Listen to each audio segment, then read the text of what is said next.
부산의 새로운 시즌이 시작됩니다. 계속해서 여러분의 많은 관심 부탁드리겠습니다. It's been a pleasure, and I will catch you tomorrow for the new season and live show.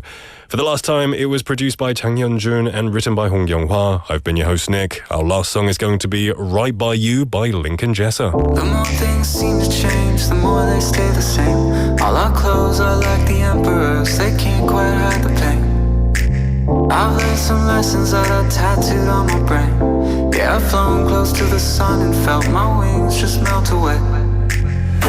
And if the lights go out while we're together, well, I won't be scared of stranger things, 'cause I know that you will be my shelter. Even hell with you is ecstasy. Don't need to be right, just wanna be right by you. Just wanna be right near your heart. Don't need to be right, just wanna be right by you. Just wanna be right near your heart.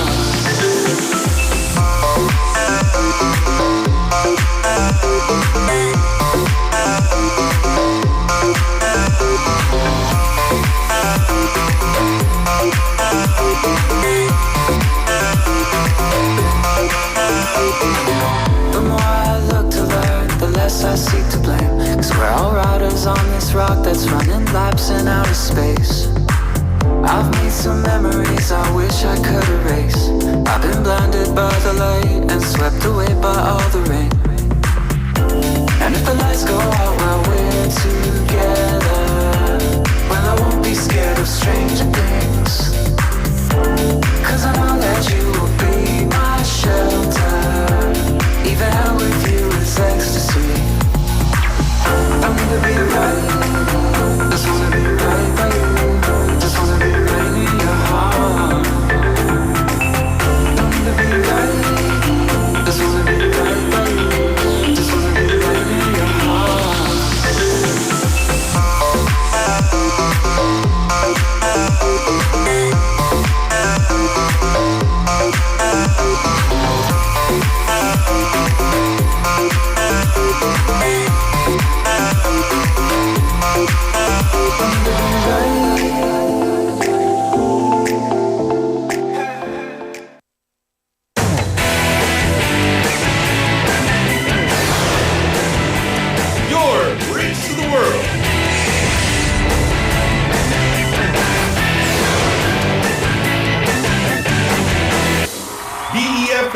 부산 영어 방송. Hello listeners, I am Chun Young-woo, the CEO of Busan Global City Foundation. As a global hub city, Busan seeks to serve as a center for logistics, finance, media, tourism, culture and advanced digital industries. To this end, Busan Global City Foundation aims to serve as a platform for the city's diplomacy. Busan UN Week, Busan Global City Forum, the Eurasia City Diplomacy, Development Cooperation Forum, and the Busan World Citizen Festival are all symbols of Busan's soft power, reinforcing the brand of Busan as a city of global peace. BFM Busan 영어 방송 is committed to making Busan a city where citizens can comfortably communicate in English and thrive in competition with the world. Together with the Busan Global City Foundation, we are building a global hub city where citizens can be happy.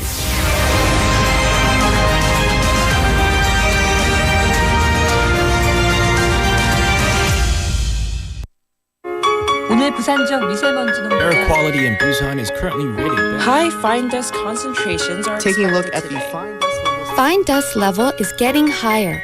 So, this is what we can do to protect ourselves from the growing level of fine dust. First, check out the fine dust level before you go out and make sure to wear a mask when the fine dust level is high. Also, don't forget to wash your hands when you return home. Even if the fine dust is not visible, it doesn't mean your hands are clean enough. Lastly, follow the alternate no driving system to reduce the fine dust from cars. These are very simple yet powerful ways to protect ourselves from the fine dust. Let's all take part in this campaign and stay healthy. This campaign is brought to you by BEFM, Busan 영어 방송. 김밥가게 박 사장님도, 문구점 김 사장님도, 우리 부산의 경제를 움직이는 사람들. 우리 동네 작은 가게로 향하는 발걸음이 우리 부산의 경제를 키워가는 한 걸음입니다. 부산 방송광고 발전 협의회.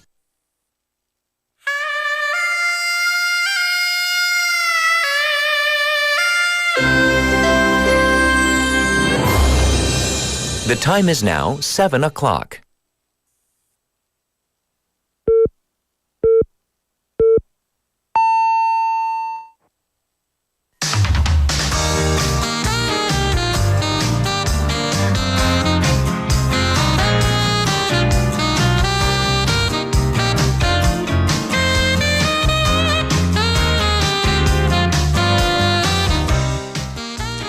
Yesterday was Easter, and some of you who live abroad, you may be celebrating or commemorating it today. You know, traditionally, Easter, this is a religious holiday for Christians. For non-Christians, it can symbolize things like rebirth of nature, the arrival of spring, representing things like hope, renewal, and new beginnings. So here on Morning Wave in Busan, we are ready to usher in a brand new season as we turn over a new leaf, so to speak. I'm Katherine. This is Morning Wave in Busan on Monday, April 21st on BEFM, 부산 영어 방송.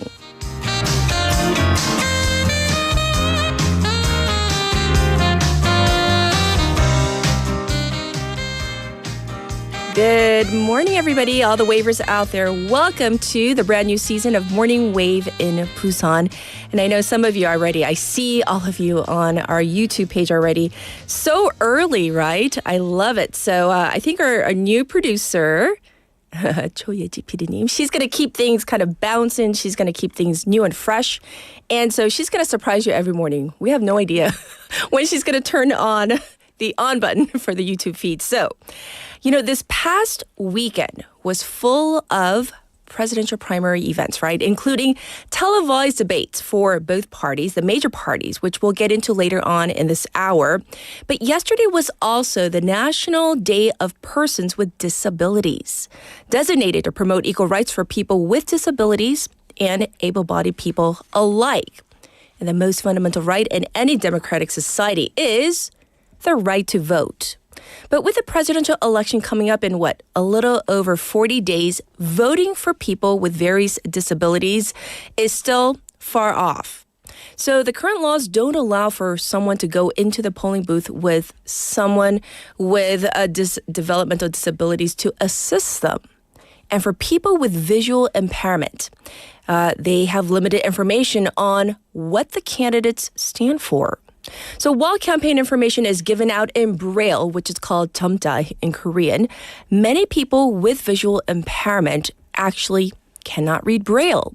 And those who can read Braille also say the literature is full of typos and lacks sufficient information. One survey showed that 2 out of 3 persons with disabilities and their families felt they didn't get sufficient access to voting. And so this election is in a particular happening under a very, we'll call it a crunch time, right? Time crunch where we have only, a few weeks till June 3rd. So advocates worry that even less information may be readily available. This one person, one vote idea, it is guaranteed by the Constitution. And this right to vote shouldn't be infringed upon because of a person's disability, don't you think? Well, on that note, we're going to get to our text topic for this Monday morning, our very first day of the spring season. What kind of inconveniences do you notice in your day-to-day life that you would like to see changed?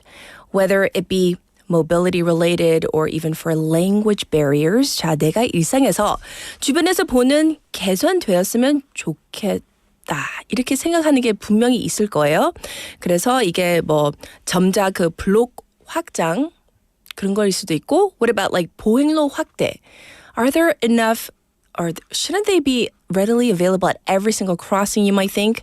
지하철에서 엘리베이터 더 많이 있었으면 좋겠다. Because not all of the subways have those elevators where people with, who are in wheelchairs or who may not have such mobility. Are there enough elevators? Do they have access? Things like that. So, your opinion would be greatly appreciated. I want to know what you're thinking. So send in your messages and I'll tell you the ways in just a little bit.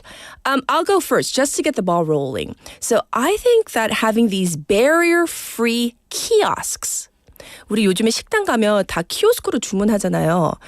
For those, like especially in fast food restaurants, have you noticed the height of those kiosks? 키오스크가 우리 서 있는 사람, standing person, it's that level. Some of them are very high. So I was thinking, for a person, for example, in a wheelchair, how would they be able to even reach the buttons? That's just one example. And by the way, did you know that, the installation of kiosks for a person with disabilities, it's actually mandatory. However, not enforced. And a lot of the small business owners 너무 비싸서 그걸 설치하기 힘들다고 하더라고요. Anyhow, that's just one thing that I thought of. So you can send in your opinion, your thoughts to BFM's live stream live chat on YouTube. Go to the YouTube platform, search for BEFM, 부산 영어 방송, to find our channel, subscribe, log in, and chat with our other waivers. Also, from your phone, pound 9050, shop 9050. That's going to cost you 100 won. You can also reach me for free through our Kakao Talk account as well. Same thing there. Search for BEFM, 부산 영어 방송, to add us as a friend. The ways you can listen to our program on the radio, if you're in Busan, 90.5 or 103.3 FM. Like I said, we're streaming live on YouTube as we speak. You can watch again at your leisure. We'll also have two apps, the BEFM app itself, and also we're available on the Papang app, so you can listen to our segments there. Now, let's look ahead to our lineup for this Monday morning. We have Cultural Interlude with Michael. That's coming up. And also News in Depth with Claire. That's coming up in hour number 2. For our special interview today, we are going to be talking about I combined global rise of diabetes. This is a real issue because it's not just for people who are older or elderly anymore. This is a growing concern all over the world, but especially here in Korea. We're going to get an expert's take on this. That's coming up in hour number 2. And I'll be back with news overview.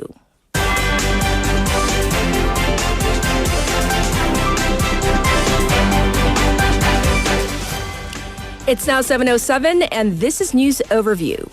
PPP candidates hold debate as Lee Jae-myung sweeps DP regional primaries.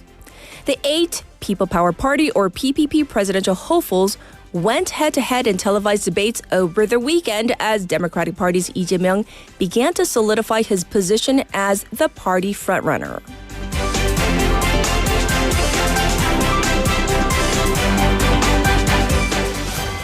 South Korea and U.S. to hold 2+2 trade consultations this week. South Korea and the United States will hold 2+2 tariff negotiations this week as Finance Minister Choi Sang-mok and Trade Minister An Deok-keun are headed to Washington.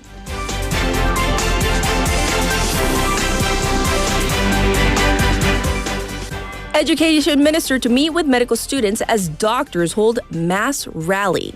Education Minister Lee Ju-ho is set to meet with medical students for the first time tomorrow since the start of the medical education conflict, while medical students and doctors held a mass rally in Seoul calling for medical normalization. National debt without payment resources to near 900 trillion won. South Korea's national debt without available payment resources is projected to near 900 trillion won, or over 69% of the country's overall national debt this year. That's according to the Ministry of Economy and Finance.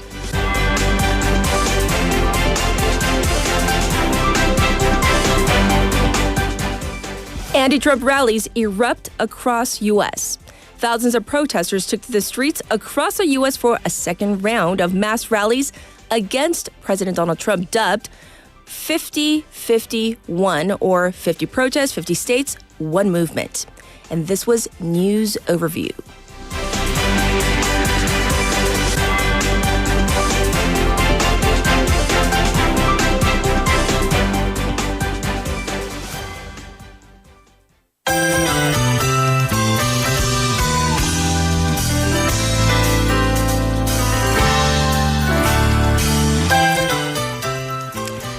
everybody. It's now time for Now in Busan, and we have a brand new face and voice. Let's welcome her to the show. Hi, welcome to Morning Wave in Busan. Welcome. Yes. I feel honored to be here.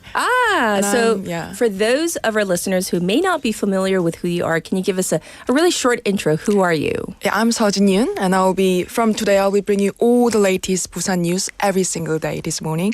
So I'm looking forward to working with you, and let's make it a good one. Yes, absolutely.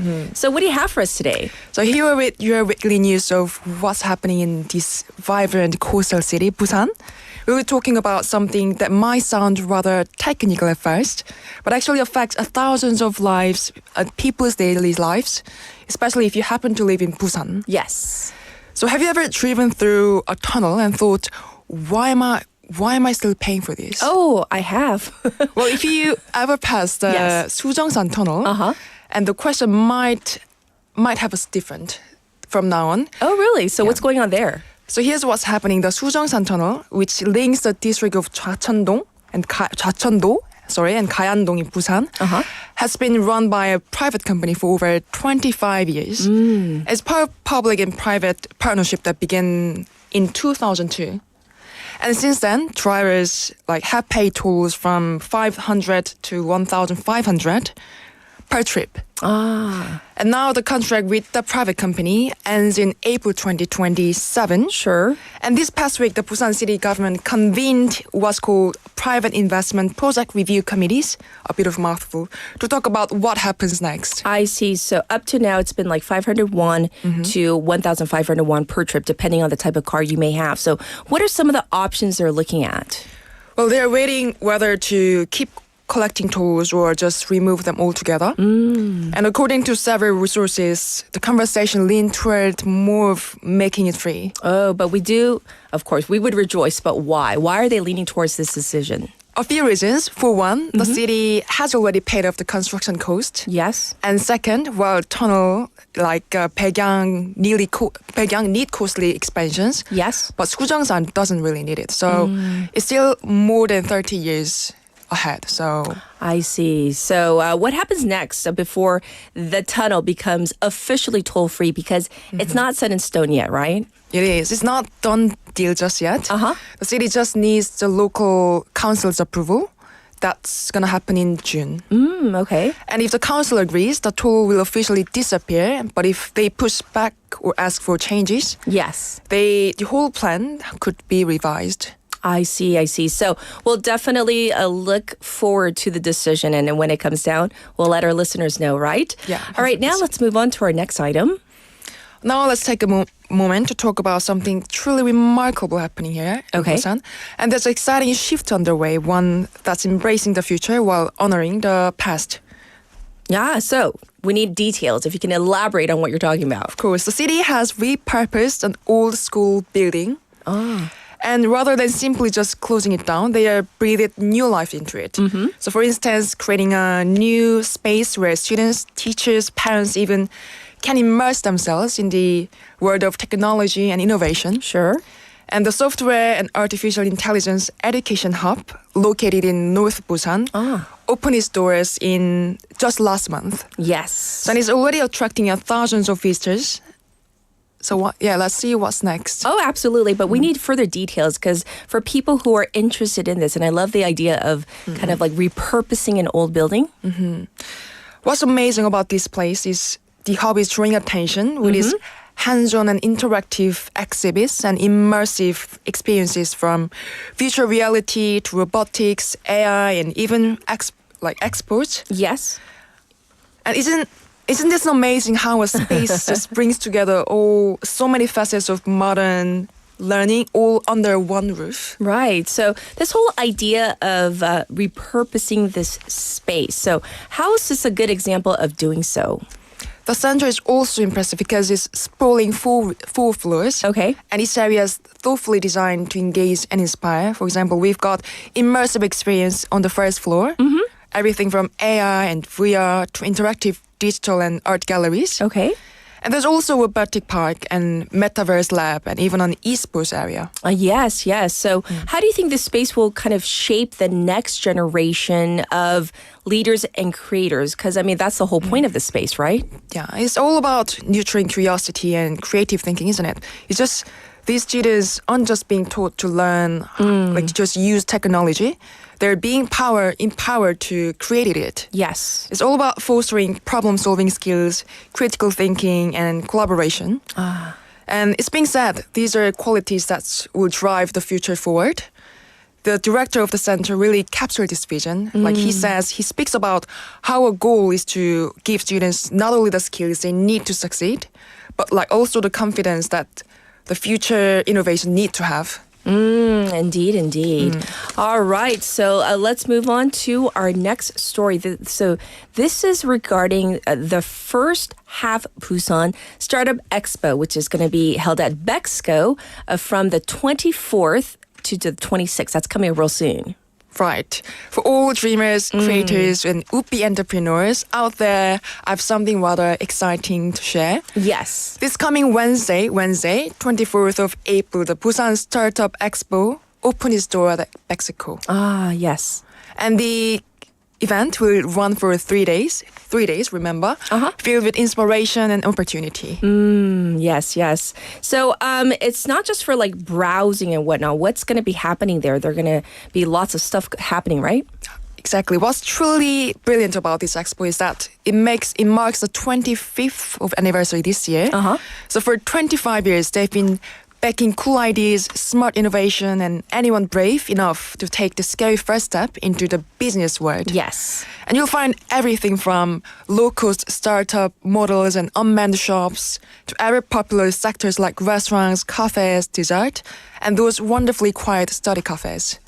Indeed. So I hear that it's not just for like ideas. People can have real conversations here. Yeah, it's not just about window shopping for ideas. Sure. Over the 3 years, visitor can engage in one-on-one consultations with companies that are looking to open new branches or recruit franchise models. Yes. So you also find like exciting displays from fields like finance, kitchen tech, mobility services, and even food tech. Yes. Which, if you ask me, is fascinating.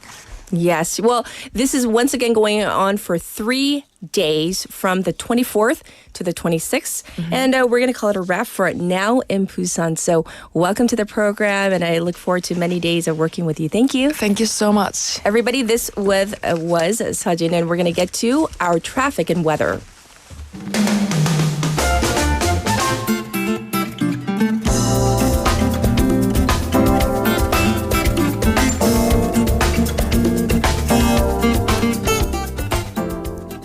It's now time for your traffic and weather. It's now 7:17 on this Monday morning. A cargo truck has broken down on the Namhae Expressway going toward Busan right by the Jille juncture. Also, congestion from the Hwangyang Tunnel to the old Gaegeum toll gate on the Dongso overpass. And also, there is some backup on the Manduk intersection from the Manduk intersection to Namhae Expressway, the Kupo Nakdonggang Bridge. Also looking slow on Pyeongno going away from the city from the Wondong ramp. And there's also congestion on Hwanghan-daegu. That bridge, that top portion, always looking busy, but especially so because it's a Monday morning. And looking ahead to the weather, currently it's 12 degrees under clear skies here in Busan. The daytime high will go up to 20 degrees Celsius. Across the nation, a balmy day with daytime highs going up to 27 degrees Celsius in some parts. Huge temperature differences of up to 20 degrees between the morning low and the daytime high, depending on where you are, especially maybe in Gangwon or Gyeongbuk. And rain is forecast in Jeju from later tonight. This was your traffic and weather.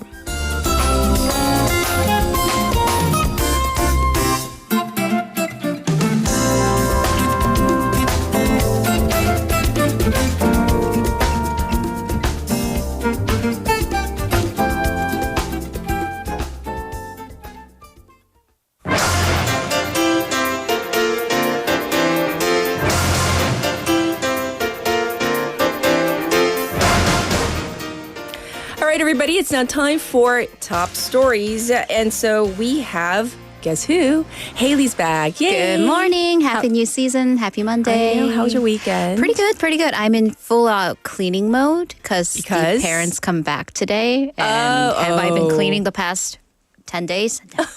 No, I have not. So last minute cleaning before the parents come home. And then yesterday was Easter, our time. I was trying to get rid of some stuff in the refrigerator, the wilting vegetables, and I was doing some meal prep. Definitely cracked open an egg over the sink, and it just money down the drain. So that was great. That was real smart. Right. Well, text topic, your opinion on the whole kind of inconveniences that you see. What would you like to see bettered for everybody? I mean, where do we start? More elevators, more ramps and everything. But let's go to the convenience stores, which, the whole point is supposed to be convenient.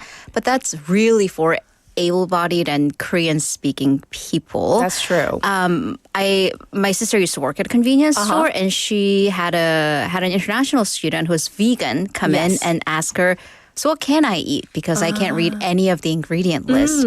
And that's, of course, the same for people who have sight impairments and things like that. So, yeah. That's true. Well, thanks for pointing that out. We're going to jump into our first story. And so, obviously, new season. This is called Top Stories now. She's going to be breaking down the top issues and explain why they matter. We are fully into the party primaries now. So the candidates had televised debates over the weekend. Let's go through the main points. Right. So the People Power Party, starting with the ruling party, they divided up their 8 candidates into 2 separate groups for their televised debate. Yes. Day 1 was on Saturday with candidates 김문수, 안철수, 양향자, and Yu Jung-bok. It started off both nights with some icebreakers with MBTI talk on how they and their respective MBTIs make them suitable to be a leader.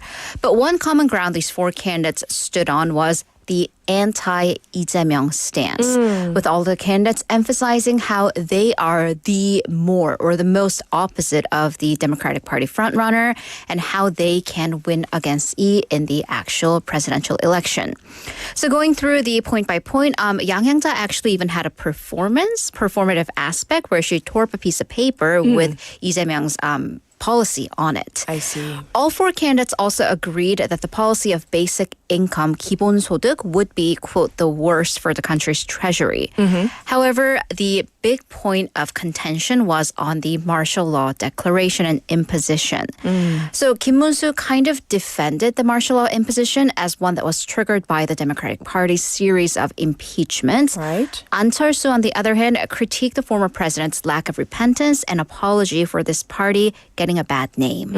Yes, that was night 1, but what about on night 2? Right, night 2 was candidates 나경원, 이철우, 한동훈, and 홍준표, also with some MBTI talk and ice-breaking, kind of would you rather questions there as well, during which the candidates took their chance to kind of throw shade or criticize again, DP candidate Lee Jae-myung or frontrunner Lee Jae-myung. Okay. But things also turned icy among some of the candidates. When Hong Junpyo threw the first punch against Han Dong-un, kind of asking in a joking but pointed manner, are you wearing tall shoes? Are you wearing supports in your shoes? And is your hair real? And Han responded, that's childish. 유치하네요. Again, though, the biggest point of division that night, too, was the pro versus anti-impeachment sides. So here, Han Dong-un, echoing An Chol-soo, clarified his position as pro-impeachment, and that was kind of the in a move to target younger voters and moderate voters. Although the anti-impeachment side, the pro-Yoon side, again included Hong Junpyo, Lee Cheol-woo on top of Kim Mun-soo. Sure. And Hong kind of defended the martial law imposition as a, quote, 2-hour happening. And Lee Cheol-woo said that a president cannot incite insurrection. So that's on one side. So let's talk about the DP primary. So what's going on there? What happened? Right. So the first Democratic Party primary debate took place Friday night. 3 candidates in alphabetical order, Kim Kyung-soo, Kim Dong-yeon, and Lee Jae-myung. Sure. The 3 did see eye to eye on putting an end to this insurrection situation. all agreeing that individuals who would be convicted of the insurrection charges should not be pardoned. But when it came to 개헌, constitutional reform, Kim Kyung-soo and Lee Dong-yeon kind of teamed up together against Lee Jae-myung for not pushing on with the reform during his 2 consecutive terms as party chair. Well, Lee Jae-myung defended his position and said that unless they actually changed the Voting Act, a constitutional reform would be practically impossible. Right. Another point of contention, where would the presidential office be? Because Lee Jae-myung kind of maintained the position that realistically, someone would have to start in Yongsan first and then start the process of going back to 청와대 or to Sejong altogether. However, other candidates said we should never set foot in Yongsan to begin with. And final position of difference would be tax reforms. Kim Dong-yeon attacking Lee on, quote, populist tax cuts. I see. So, the DP, though, is going through its regional primary votes, right? It is. So Lee Jae-myung won by a landslide in both Chungnam and Yeongnam regions. So in Chungcheong and Yeongnam regions. So Chungcheong on Saturday, Lee Jae-myung won with 88.15% of the votes. Kim Dong-yeon 7.54 and Kim Kyung-soo 4.31. And then here in Yeongnam, it was an even bigger victory for the former party chair, 90.81%. Kim Kyung-soo being the former Gyeongnam governor, he came into second place at 5.93 and Kim Dong-yeon 3.26%. Yes. So we're going to leave the election there for now. Of course, we're going to cover all the happenings.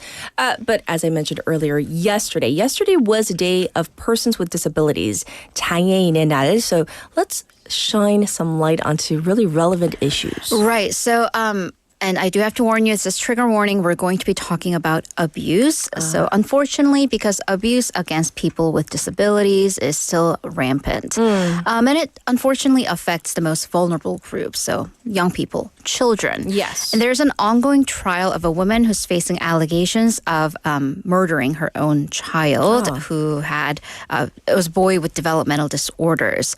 So she was apparently raising her son as a single mom after a divorce and testified to the police that she herself was going to commit suicide after she, quote, let her son go. Yes. Unfortunately, this does happen more commonly than we would like to believe.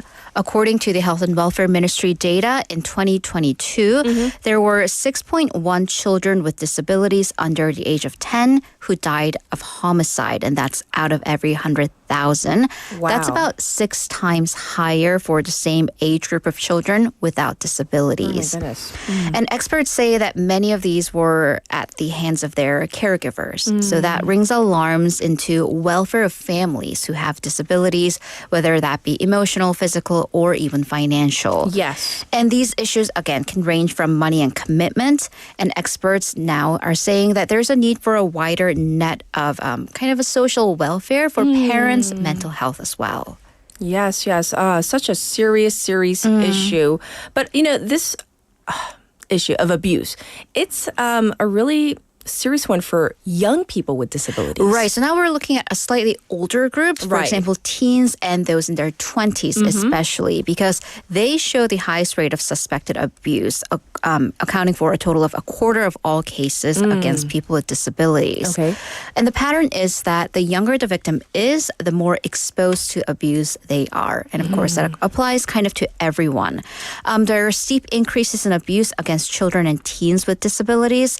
Biggest perpetrators was acquaintances at 20%, followed by welfare workers and specifically fathers. I see. So the government is currently running a full survey of human rights into 109 large-scale institutions that work with people and children with disabilities. Yes. Once again, shedding the light on not a happy issue, but something that is so important. We do need to focus on it. And now, for our final story, we're going to go to the war in Ukraine and this Easter truce. Well, the Easter truce, that was not. Yes. So only half of it is true, and the truce part was not. So it was a surprise announcement on Saturday local time. Russian President Vladimir Putin announced a, quote, Easter truce, saying that the Russian forces would stop combat operations from 6 p.m. Moscow time on Saturday until midnight on Sunday. So midnight was 6 a.m. Korea time. So that has just ended. And Putin said this halt came from humanitarian considerations negotiations, and it would also be a test of whether Ukraine was interested in peace. I see. But the truce, as you alluded to, not really a truce. Right, and both sides are kind of blaming each other for respective attacks. So first came from Ukrainian President Volodymyr Zelensky, who said that Russian attacks continued across several front lines, and he added that there's no trust in words coming from Moscow. But then Zelensky actually wanted to take the truce further and extend it beyond Easter, and said that Russia had previously rejected a 30-day ceasefire that was proposed by the United States. On the other hand, Russia also accused Ukraine of continuing the attacks on the front lines. So that's kind of where the truce fizzled out. Yes. But this surprise truce may have been prompted or triggered by U.S. President Donald Trump? Right, because earlier before on Friday local time, U.S. time, President Donald Trump said that the U.S. will, quote, take a pass on brokering any further talks if both sides actually continue to make it difficult to reach a peace deal. Because if you remember when President Trump was sworn into office, he vowed that he would put a stop or at least a temporary stop to the war in Ukraine within 24 hours. Yes. And that clearly did not happen. We've been seeing signs that the Trump administration has been getting impatient. The most stark was that Oval Office spat with Trump, J.D. Vance, and President Zelensky. Yes. And earlier, Trump's Secretary of State Marco Rubio warned that the U.S. would leave the talks unless there were clear signs of progress. So will this did trigger at least a 2-day ceasefire. Right. Will it happen further? We'll have to see. Yes, indeed. Well, thank you for all the top stories. And of course, we'll check in with you in hour number 2. Thank you, Haley. See you in a bit. And with that, we are ready for our first song break for the first day of our spring season. This is Lovely Day by Bill Withers.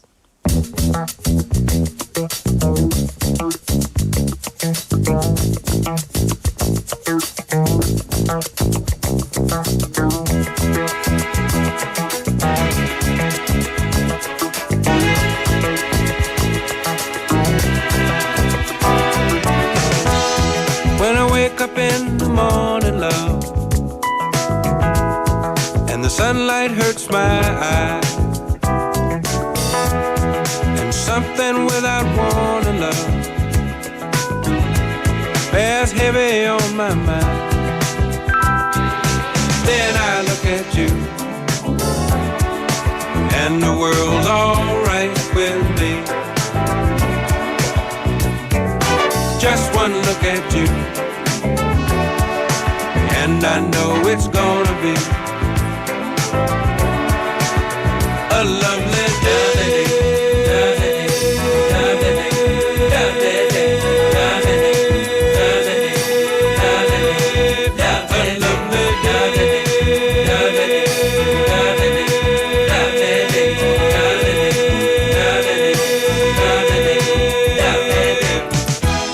When the day that lies ahead of me seems impossible to face, when someone else instead of me always seems to know the way, then I look at you, and the world's alright with me. Just one look at you, and I know it's gonna be a lovely day.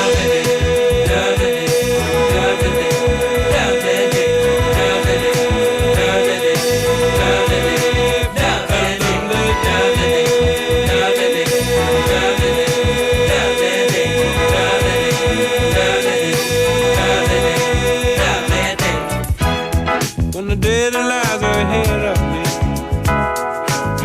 seemed impossible to face, and when someone else instead of me always seems to know the way, then I look at you, and the world's alright with me. I just one look at you, and I know it's gonna be a lovely day.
All right, Wavers, are you ready for a brand new segment? It is called, well, I'm going to let him introduce it. Well, should I? No, I'm going to do it. I'm the host. Cultural Interlude is the name of it. However, we have a familiar voice and face.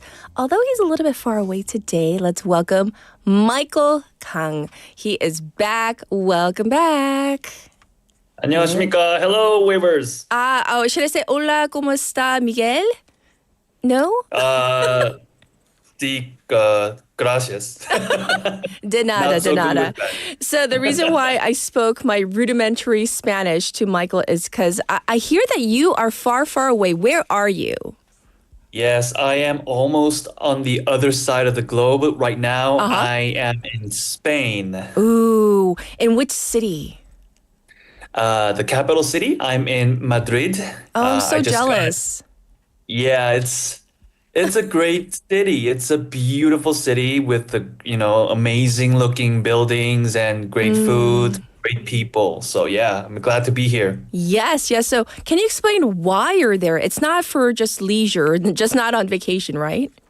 Yes, and I'm here because of work, and which is definitely related to today's segment. Yes. I am actually here as a Korean representative to discuss new ideas about expanding the world music industry with K-pop. So what that means is I am having this meeting with the Candlelight Concerts, which is one of the worldwide brands for classical music concerts. So I went to one of their concerts in Madrid, and we saw one of their shows and met with the artists to talk about using K-pop for classical music content. So it's basically, not just for the Candlelight Concerts, but for other venues in Spain, including Madrid, and using K-pop to come up with new classical music that could be performed by, let's say, a string quartet or an orchestra. So like going beyond this genre of K-pop, so that more music listeners from different genres can access K-pop. Yes, I love the crossover idea. And you're there representing. So thank you for the update and letting us know why you're there, etc. And by the way, people are like confused. Is Miguel Michael? Yes, Miguel is the Spanish form of Michael. So I didn't mean to confuse you listeners out there. Well, I definitely hope that, your trip there goes well. But let's dive into our first bit of cultural interlude. So what do you have for us? Yeah, so for this new segment, we're going beyond introducing news articles. We are touching upon various issues at the same time. So, it's basically, introduction to some of the news issues with a food for thought for our waivers out there. Yes. So, first issue is the Seoul Metropolitan Opera recently premiered a Korean version of Faust, which is a grand opera created by Charles Gounod. So, Faust in Korean, right? It's a very, very famous opera. But Seoul Metropolitan Opera recently did a revision of it and created their own version of it, which is everything translated in Korean, and the vocalists who appear on the opera actually speak in Korean. And this actually allows the audience to easily follow the opera's storyline without having to rely too much on a separate screen with subtitles, because most of the time it's written in different language. Faust is actually a French opera, so many times the audience in Korea have to rely on subtitles that translates the French songs into Korean. But this time they can just listen to it because everything is sung or said in Korean. Yes, indeed. Yeah. So amazing. I love this idea, the fact that they are turning in this masterpiece, but the Korean version of it, right? Yeah, so it's not just about the Korean version, though. So yeah, it definitely is a big component, but there is another component that makes this version of Faust so special, and that is the theatrical component. So it's not just about the singing, because opera, when you think about operas, you think mostly about singing, but this time they also have the theater in which the music would closely follow how each vocalist do their acting. So Yes. what that means that unlike the original version of Faust, the music would stop when the vocalist has something to say. Sure. So they put this theatrical components in there. So that's a big difference from the original version. Right, right. Yeah, so this version of Faust is definitely focused on communicating with the audience and helping the audience better understand the opera. But there are critics who say that in exchange, the opera had to give up on certain elements that makes this Faust opera, what it is. You know what I mean? And the thing is, I'm sure it's really difficult in terms of translating from the original, whatever language or genre it's from, into a completely different language, right? There are challenges. Yes, definitely. And I think the easiest way to explain this is to take a look at a similar genre in Korea, which is the Korean musical industry. Because the musical industry relies heavily on musicals from abroad. So they basically import all these musicals and have to translate them into Korean. And I think there is a very, very good example from this musical called the musical Dracula. There is a short song called Please Don't Make Me Love You. It's a very popular song from musical Dracula. And I just want to sing just a short part of it just to show you how and why Korean translation is so hard. So there's this one line. It says, only you can do this. And I'm going to sing this, okay? Okay, here we go. Only you can do this. And listen to the emphasis that the melody makes, okay? Here we go. Only you can do this. So that's one line. And you can hear that the emphasis is being made on you, right? So you can do this. But see how it is translated into Korean. I'm going to sing the exact same part, but in the Korean version. And you'll see how difficult the translation is, okay? 숨 막히는 아픔. Right? So the melody is the same, but the emphasis is being made on he. Instead of you. 숨 막히는, instead of you. You know what I mean? So the melody it was originally designed to make an emphasis on the word you or 당신. But in Korean, the whole context has changed because now we can't put the word 당신, but instead we get to make an emphasis on the wrong word, right? So this kind of stuff is something that you need to consider when translating songs from a different language to Korean.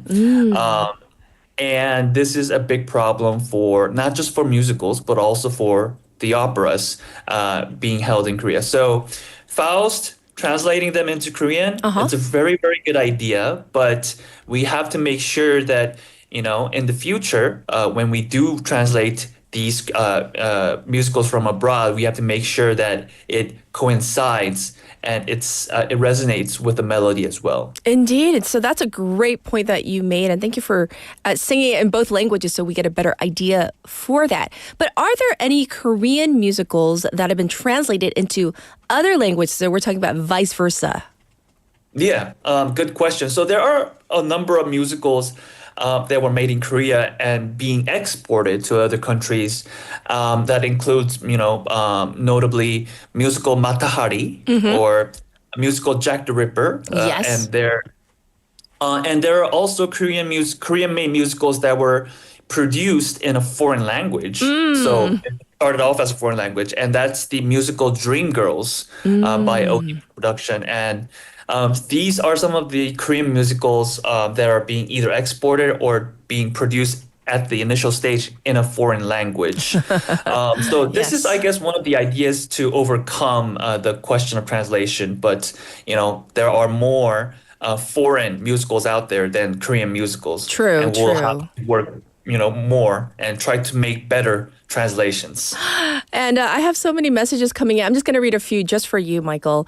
JB Waver saying 오전에는 마이클 강, 오후에는 조한 김, BFM 대단. So indeed, two amazing singers. I got a haircut too. Just to let you guys know. I mean, I got a haircut. People have noticed. They're commenting on it. Yeah, they love it. I like my haircut. By the way, I found this great 미용실 last week. Great 미용실. No advertising. Don't give us the name. And then and 가보자고님 says Miguel it's just for me. Can sing. 노래 잘하신대 Miguel. And so a lot of just comments. Hisung님 saying he's a good singer. And then Benny noticing that it's really different, the emphasis on you versus the he part. So we're going to leave that story there. And we're going to move on to some other news that you have for us. What do you have? Yeah, so other food for thought for all of you guys. We all know that there is a tariff war going on between the United States and China. And it's a big issue in the IT industry surrounding semiconductors, smartphones and cars and whatnot. But we have to remember that this also affects the global art market. Yes. So according to the Global Art Market Report 2025 released on April 14th, the global art market sales totaled $57.5 billion last year, which is a 12% decrease from $65 billion in 2023. And this includes China's art market sales shrinking by 14%. In 2022 due to COVID lockdowns. Sure. Then rebounded with a 9% increase in 2023. But last year, amid slowing economic growth, real estate market slump, and general economic uncertainty, the sales again plunged by 31%, which is the lowest level since 2009. And the report points out that the tariffs and protectionist trade policies introduced by the Trump administration have raised concerns within the market and is affecting the China's art market sales. So last year, China accounted for only about 1% of the U.S.'s art and antique imports by value, but made up 13% of its exports, making China the fourth largest export destination for American art. Yes. So in this context, the Korea Art Appraisal and Research Center analyzed and said that since China, which is currently engaged in a tariff war with the U.S., began imposing a 34% import tax on American artworks from the 10th of this month as retaliation, there are predictions that shifts in global art market shares may occur. So among other Asian countries, Japan's art market grew 2% last year, while South Korea's declined by 15%. Both countries each hold around a 1% share of the global art market. In the meantime, the report also raised concerns that recent U.S. tariff policies could potentially impact the American art market, which is the world's largest hub for art trade. Indeed. Yeah, something to think about. I do want to read a message while you're still on air with us from Leslie, who is in Colorado in the United States. She says, the materials that many artists depend on, things like paint and canvas and fiber, etc., often come from China. So meaning the U.S.'s visual and fine artists will suffer, is her take on it, because she, I'm sure, feels it more than we do right now, because the tariff wars between, as you said, the U.S. and China, and it's affecting every corner, every little item that goes on between them, including the arts. So thank you so much for covering all the news all the way from Madrid, Spain. Of course, we wish you safe travels, and we'll definitely check in with you real soon. Thank you, Michael. Thank you so much. All right, everybody, this was Michael, a.k.a. Miguel, just for today, for Cultural Interlude. And I did not mean to confuse any of you listeners out there who might have thought, who's Miguel? Doesn't he sound like Michael? Yes, that is Michael Kang indeed. And let's get to some of your responses. Your opinion, please, as we like to say now. Today, we've been talking about the type of inconveniences that you see, whether they're, mobility related or, issues of language barriers that you notice in your day-to-day life that you would like to see changed. So Benny having an opinion here, adding accessibility for people who might have a hearing impairment when going to the ATM. Ooh, and the reason is they want to hear, when they press, maybe, for example, the balance, right? 그거 생각지도 못했는데 정말 불편할 것 같네요. ATM 기계 가서 if you have a hearing impairment, that it will be very difficult to access your account and you might also need to have somebody there with you. So yes, that's a good point. Also, 고수님 says this. 저는 택시 승강장이 좀 더 많아서 택시가 승강장에서 택시가 멈췄으면 좋겠어요. Ooh, so he also makes a valid point when it comes to taxi stops, because on the streets it's very dangerous. 위험하잖아요.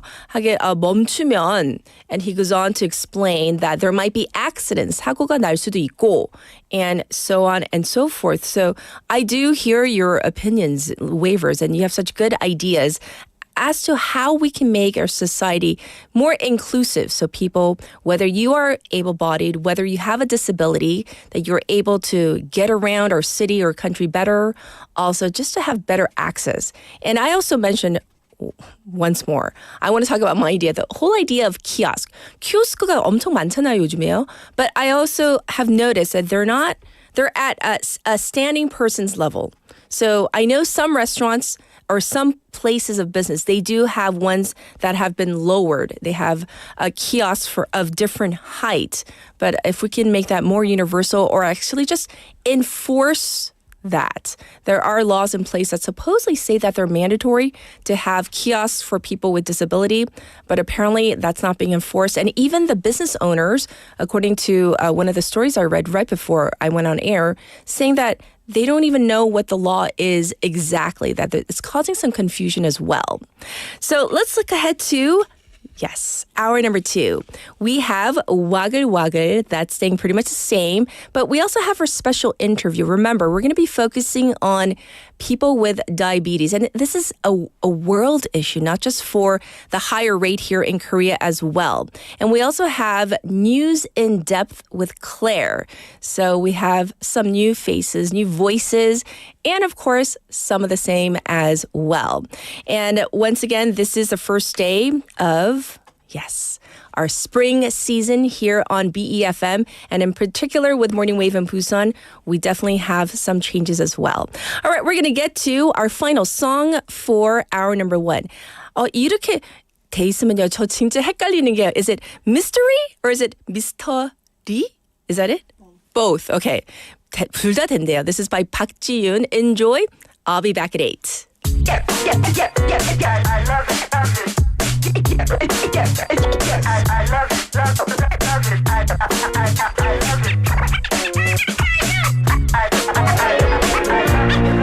Hey Mr. Lee, 나의 즐겨찾기 이미 내 타임라인 속 모든 얘긴 외울 만큼 익숙해 딱 좋은 몸매 운동을 좋아해 알듯 말듯 묘한 눈매 그 속이 참 궁금해 어떻게 시작해볼까 실수인 척 먼저 해볼까 꿈에서처럼 너에게 전화가 온다면 갈게 말해 너 지금 어딘데 혹시 거기 옆에 누구 있니 괜히 딴데 한눈 팔지 말고 그대로 멈춰라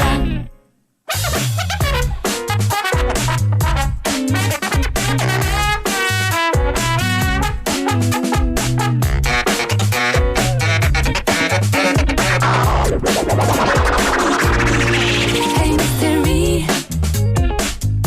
난 매일 꿈꾸지 깨어나기 싫을 만큼 짜릿한 상상인걸 어질어질해 미칠 것만 같아 너의 존재만으로도 왠지 나는 흥분돼 어떻게 시작해볼까 실수인 척 문자 보낼까 꿈에서처럼 너에게 전화가 온다면 갈게 말해 너 지금 어딘데 혹시 거기 옆에 누구 있니 괜히 딴데 한눈 팔지 말고 그대로 멈춰라 Stop Hey Mr. Lee yeah that's me Classic ladies destiny 한창 솟아내줄까 Sponsor venue racing car 왜 이러실까 너 정도면 꽤 괜찮잖아 근데 매일 이 시간 네 문자 혹 지금 자냐고 난 쉬운 건 별로 I like it trendy girl look Plus 개인 취향 stalking No 싫어 집착 stalking 네 속이 원해 보여 see through you If you wanna master mystery click say no go 침브라 어떻게 시작해볼까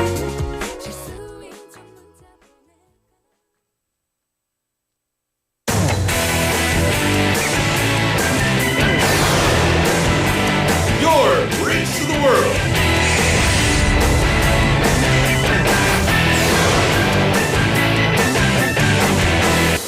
BEFM 부산 영어방송.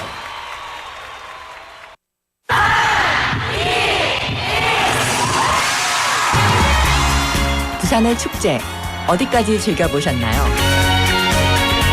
과거와 현재, 미래가 공존하는 항구도시 부산. 이곳 부산은 계절을 물들이는 다양한 축제로 늘 풍성합니다. 봄의 시작을 알리는 봄꽃 축제부터 부산의 여름을 만끽하는 바다축제, 전 세계 영화인들이 모이는 부산국제영화제와 새로운 시작의 해맞이 축제까지. 부산의 축제는 우리의 열정을 가득 담고 있습니다. 바쁜 일상은 잠시 뒤로 하고 특별한 시간을 선물 받는 바로 이곳 부산에서 우리의 삶은 축제가 됩니다. 축제로 하나 되는 부산, 여러분은 어떤 축제를 기다리시나요? 이 캠페인은 대선공익재단과 BFM 부산 영어방송이 함께합니다. 혹시 지금 운전 중이신가요? 어린이 교통사고 피해자 수는 지난 3년 평균 약 9만 명. 특히 어린이 보호구역 안전기준이 강화된 이후에도 어린이 보호구역 내 사고는 지속적으로 발생하고 있습니다. 스쿨존에서는 반드시 시속 30km 이하 서행, 스쿨존 내 불법 주정차 금지, 차량 출발 전 앞뒤 좌우 살피는 습관으로 어린이가 안전한 도시를 만듭니다. 참, 운전 중 휴대전화 사용은 모두에게 위험합니다. 우리 모두를 위한 교통안전, 나부터 실천하면 모두가 안전해집니다. 어린이가 안전하게 뛰어놀 수 있는 부산. 아이 키우기 좋은 도시는 우리 모두의 미래이자 희망입니다. 이 캠페인은 어린이가 안전한 부산을 만드는 은행, B&K 부산은행과 함께합니다.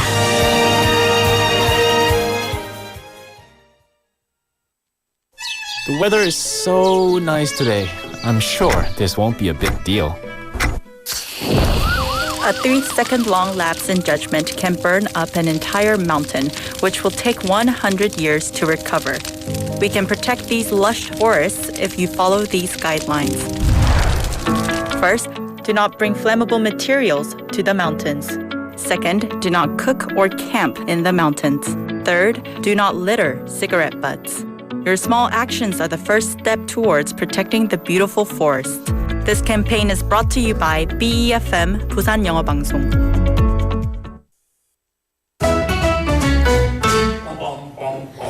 Want to be a friend of BFM Busan Yeongo Bangsong? You can chat with BFM through our Kakao Talk service. You can share your messages and photos through Kakao Talk, and you can easily become BFM's Kakao friend by searching BFM through the Find a Friend option.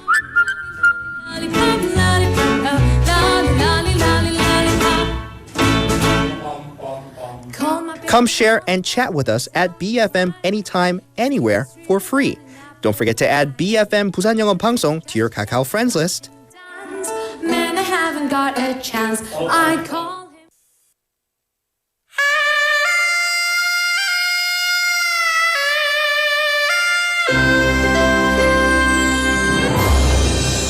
The time is now 8 o'clock.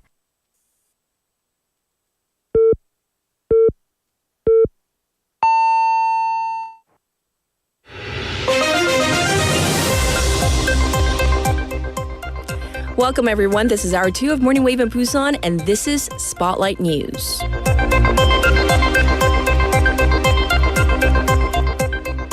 PPP candidates hold debate as Lee Jae-myung sweeps DP regional primaries. The 8 People Power Party, or PPP, presidential hopefuls went head-to-head in televised debates over the weekend as Democratic Party, or DP's Lee Jae-myung began to solidify his position as party frontrunner. The 8 PPP candidates were divided along pro-impeachment of former President Yoon Suk-yeol and anti-impeachment camps in their first presidential debate, with each emphasizing why he or she is the best candidate to face the likely DP candidate, Lee Jae-myung.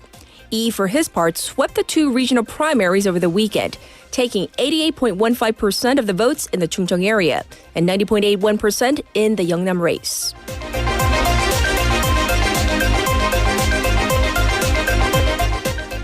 South Korea and U.S. to hold 2+2 trade consultations this week. South Korea and the United States will hold 2+2 tariff negotiations this week as Finance Minister Choi Sang-mok and Trade Minister An Deok-gun are headed to Washington. The two will sit down with their counterparts, Treasury Secretary Scott Bessent and U.S. Trade Representative Jameson Greer, upon a proposal by Washington. That's according to the South Korean government. Minister An said he will prioritize consultations over making any hasty deal in the upcoming talks in an interview ahead of his departure to secure an exemption from the U.S. tariffs on automobiles and semiconductors.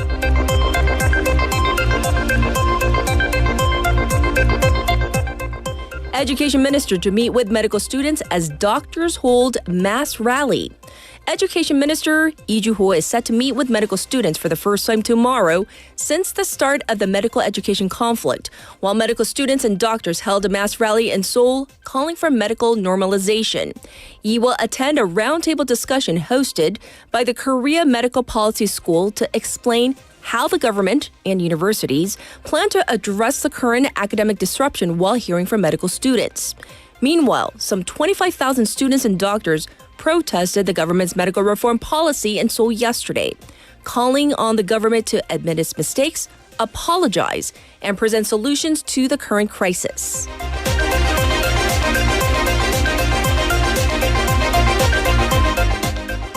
National debt without payment resources to near 900 trillion won. South Korea's national debt without available payment resources is projected to near 900 trillion won, or over 69% of the country's overall national debt this year. That's according to the Ministry of Economy and Finance.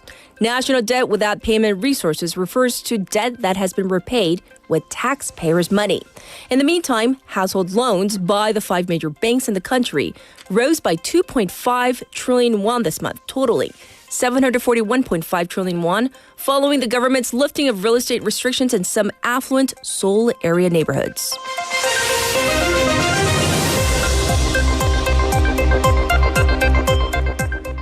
Anti-Trump rallies erupt across U.S.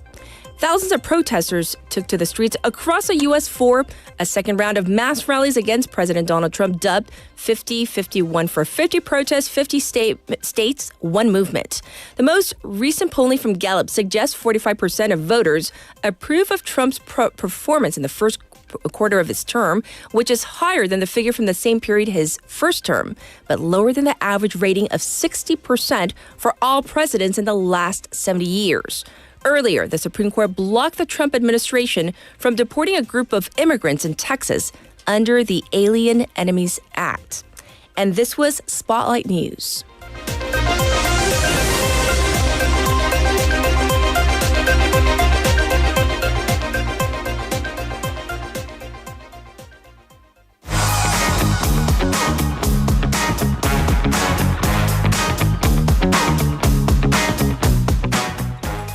It is now time for 와글와글. Haley's back. Hello, hello. Yes. I'm getting used to all the new music. Yeah, the new music. All the new titles.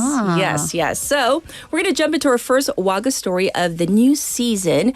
Another Air Force plane accident has taken place. Unfortunately, yes. Although we have to say, thankfully, no one is injured or no major property damage this time. Yes. But still, parts of an Air Force jet, it just fell off. They just fell off, dropped off onto the ground during a nighttime exercise on Friday. Okay. So according to the Air Force, 2 gun pods and 2 empty fuel tanks were jettisoned. So they basically just dropped off from the KA-1 light attack aircraft while it was conducting flight maneuvers over Pyeongchang area. The parts landed over an uninhabited area, so there were no casualties or civilian damages. And the Air Force on the following day dispatched a helicopter and 270 troops to search for those parts. Yes. And they retrieved them, but it has also apologized for causing concerns to the general public. Right. So this incident didn't cause any major damage, as you said. However, it comes just a month after that accidental dropping of bombs over a civilian village. Right. So that one was in Pocheon. We're talking about the accident from March 6th when a KF-16 fighter jet accidentally dropped bombs over a civilian village during targeted training. And like that accident, this one from Friday also seems to have stemmed from pilot's error. Yes. And the gun pods, so what they are and why that could have been really dangerous, they're cases for machine guns, 기관총. And the 2 pods that dropped, they had machine guns with about 250 bullets inside each. So had that actually been triggered by something, that could have been disastrous if it had been around a civilian area. Indeed. So the Air Force is investigating the case, but the pilot told the authorities that he pressed a button that releases these parts by mistake.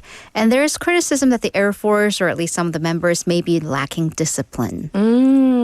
One of our listeners, 살쾡이들, says 사고가 너무 많네요 요즘. So I think this is why it's making people nervous. Although this time, no casualties. However, still an accident, an incident, right? Let's move on. One of the most contentious issues in the country is early childhood education. This is a hot topic. And there's been a petition lodged to the National Human Rights Commission to stop the so-called 7-year-old exam. The 7세, what is it? 고시 they call it? Yes. 2 words that should never go together. But 7세 고시 are basically entrance exams to get pre-K kids ready for elite, prestigious kindergartens or mostly private academies. Yes. So a group of 1,000 citizens against this 7세 고시, they've lodged a petition against this practice to the National Human Rights Commission last week. So they held a press conference in front of the Human Rights Commission building, asking the authorities to strictly restrict these practices and also conduct a full-out survey into early childhood private education. So a 10-year-old child, 정세연, who was at the event, and she spoke at the press conference pleading to the adults, the parents, teachers to rescue her friends from the academies. And she said, her friends' backpacks are just heavy with books not for school but private academies. So the Education Ministry, they held a tentative first-time ever survey into the state of pre-K or early childhood education earlier this year. This industry, and we're just talking about under 7, estimated to be a 3 trillion won annual industry. And a lot of that feeds upon parents' anxiety to get them into prestigious private schools, to send them into good colleges, or these days it seems to be medical schools is kind of the top end-all be-all. Yes. So the association also called on the candidates for the upcoming presidential election to make an education overhaul that can eradicate such extreme private education and normalize public education. Okay. And also lawmaker Kang Kyung-suk from the Rebuilding Korea Party said that it is responsibility for the adults to create a society where kids can look up to the sky, take a deep breath, and play with their friends and parents. Yes. Well, we do live in this ultra-competitive society. However, kids are kids, right? Last week, though, moving on, the British Supreme Court made a landmark ruling on the legal definition of women. Right. So what constitutes constitutes gender, especially who constitutes women. That's been an issue that's been going on around the political cycles and courts across the world recently. So in the UK, in a historic ruling, the Supreme Court defined women and sex as based on biological sex, 생물학적 여성. And this is a definition that'll be used in the Equality Act for the country. So this is a decision that many people on both sides have been waiting for, and said that the legal definition of women in the Equality Act that was enacted in 2010 did not include transgender women who hold gender recognition certificates by the government.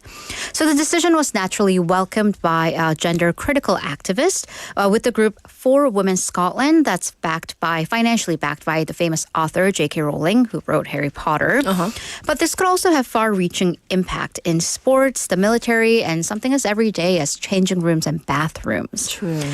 But this was, on the other hand, a defeat for the Scottish government, which has a law that allowed for trans women to sit on public boards for posts reserved explicitly for women. So once again, because the definition of woman is now only biological. Yes. And on the other hand, the decision was critiqued by trans rights groups, which said that it reverses 20 years of understanding about gender. But this movement isn't just restricted to the UK. Right. So again, we're seeing this kind of pattern globally.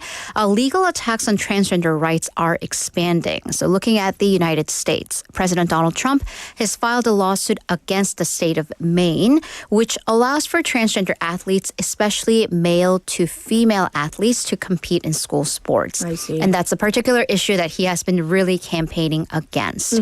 Also, going to Hungary, their parliament last week passed a constitutional amendment that lets the government ban public LGBTQ events. So, for example, the biggest one would be the Pride Parade or Gay Pride. But here, that's there are more complicated layers to it, because the amendment declares that children's rights to moral, physical, and spiritual development supersedes, meaning it is more important than any other right to life, including the one to peacefully assemble. Sure. And here's another part that many legal experts kind of raise their eyebrows over. They are allowing authorities to use facial recognition tools to identify people who attend these prohibited events. So 얼굴 인식 기술, such as Budapest Parade, and they can be fined up to $546. So yeah, and this has raised concerns about human rights issues and privacy in Hungary. I see. Well, thank you for explaining not just what's happening in the UK, but in other parts of the world as well on that note. For our final story, Oscar-winning actress Yoon Yo-jung revealed something that was previously unknown about her family. Right. So Yoon has spoken out about her two sons, very often, quite affectionately, thanking them in her Oscar speech. And for the first time, she's revealed that her eldest son, is gay.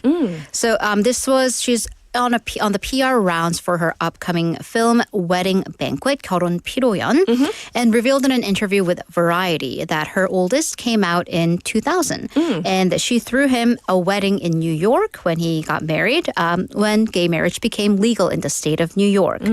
So the whole thing was, and until now, a secret in South Korea.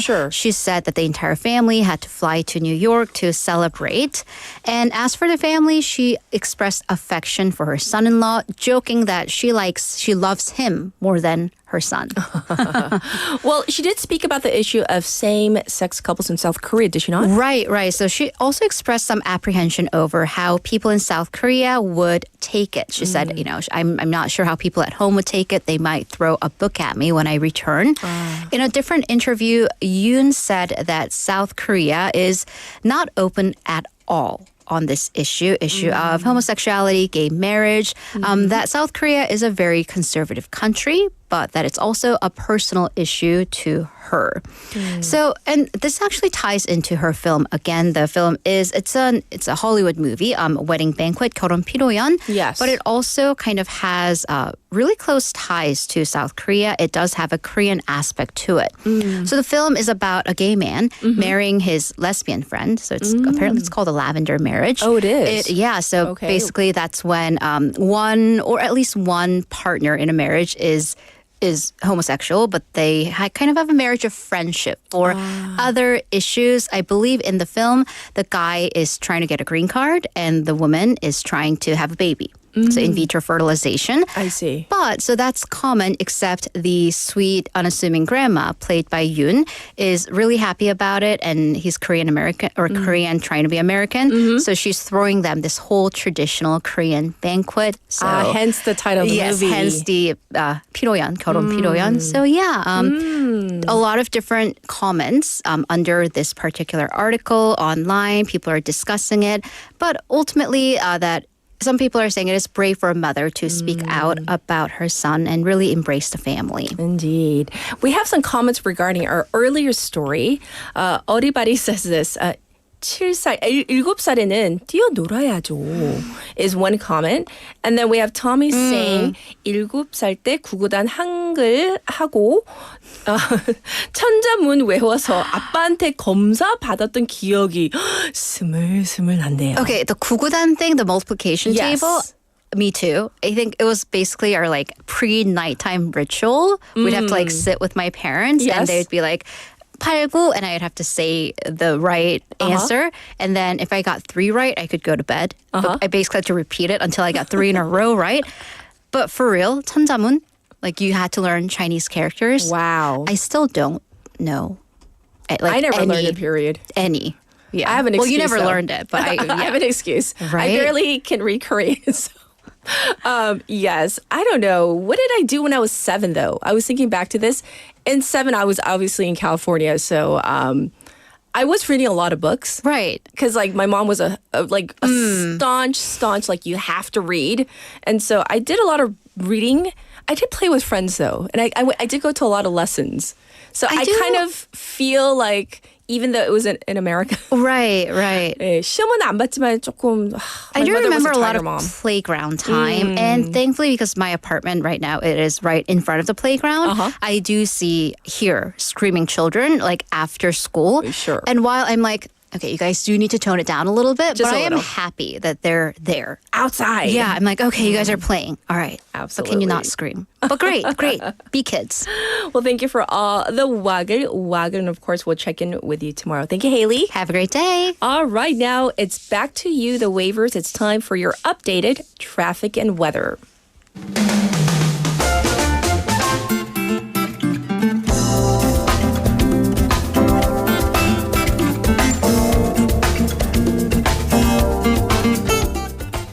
It is now 8:17 on this Monday morning. Let's get your traffic update. There is an accident to report on. There are 2. First up, on the Namhae Expressway, Regional Line number 1, 일지선, going towards Hamman by the Daeseol juncture. There is a 4-kilometer backup because of this. Also, another accident on Jeongwan Sanuplo from Hwaedongdong to Jeongwan right before the Gwaeja Tunnel. It's backed up on the Dongso overpass from Hakjang Ramp to Judae Ramp. There's also congestion from Gwanmundaero from Su정san터널 to Pier number 5. It's also looking slow on Jungangdaero from Chwacheon 3-way intersection to Busan Jin Station. So it's a very busy Monday morning here in Busan. For the weather, it's currently 13 degrees Celsius under clear skies. It's going to go up to 20 today. Across the nation, it's going to be a balmy, which means warm day with daytime highs going up to 27 degrees in some parts of the country. There's still a big gap between the morning low and daytime high, especially in Gangwon and Gyeongbuk. Rain is forecast in Jeju from later on tonight, so plan accordingly. This was your traffic and weather.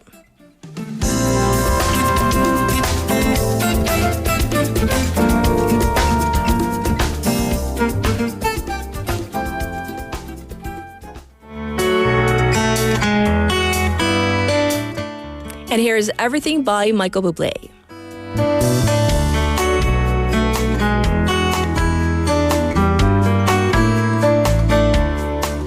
You're a falling star. You're the getaway car. You're the line in the sand when I go too far. You're the swimming pool on an August day. And you're the perfect thing to say. And you play it cold, but it's kinda cute. Oh, when you smile at me, you know exactly what you do. Baby, Baby, don't pretend that you don't know it's true, 'cause you can see it when I look at you. And in this crazy life, and through these crazy times, it's you. You make me sing your every line, your every word, your everything.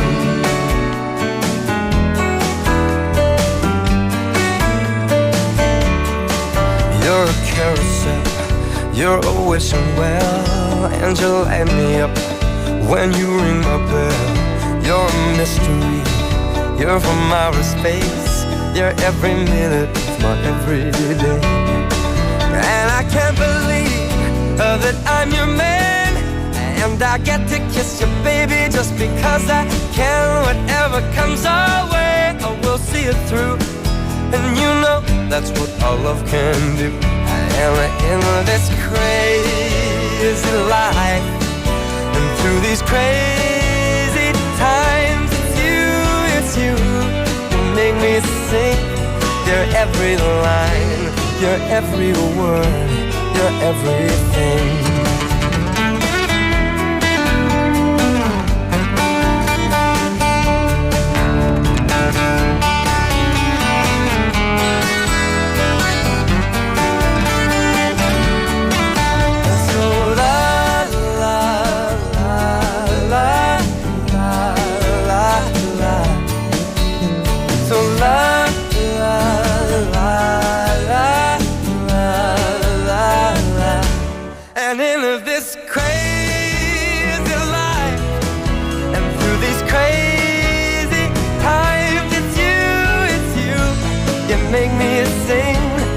Every line, your every word, your everything,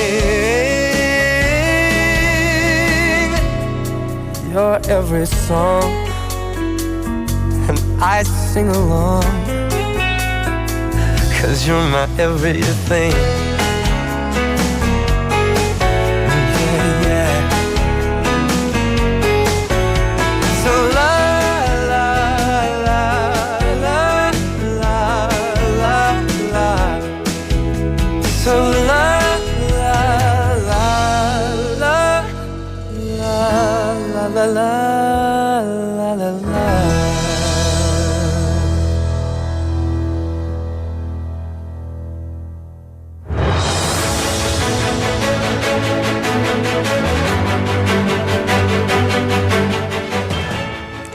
This is Special Interview.